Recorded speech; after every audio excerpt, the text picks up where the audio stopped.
Kumakalat online ang nilapag na resibong screenshot tungkol sa umano'y pagtataksil ni Maris Racal at Anthony Jennings. Pinagpiestahan niya ng netizens na talaga namang nagpuyat kababasa ng mga message. Nasa frontline ng balitang yan si Laila Pangilinan.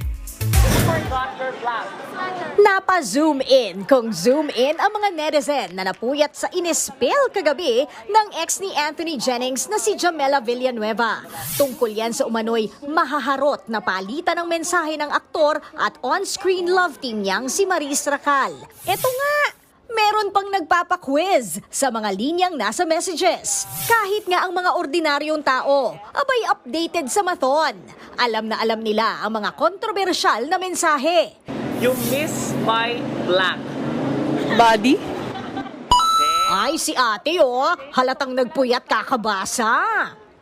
Sarap, but I'll black myself na lang. I'll touch myself na lang. Oh, yun ang sabi niya. Nakapag-review rin. Hindi mo sabi. Eto naman. That was so black.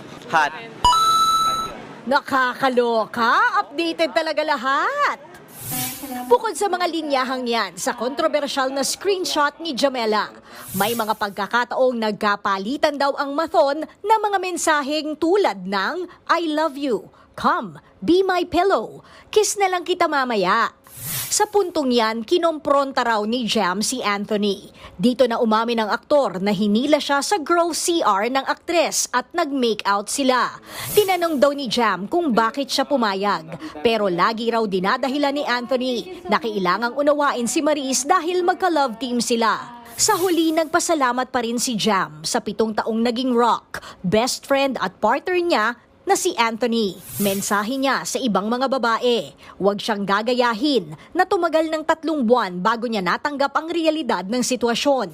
Hinayaan daw niya itong mangyari sa pag-aakalang ito ang paraan para suportahan sina Anthony at Maris noon. Aminado rin si Jam na hindi ito madali. May pagkakataon din daw na she's wishing things could just go back to the way they were.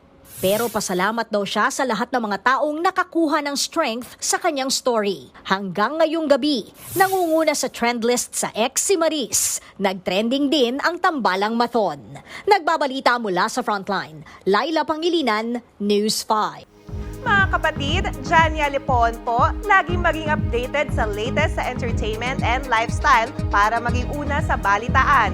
Bisitahin at mag-subscribe na sa social media pages ng News 5.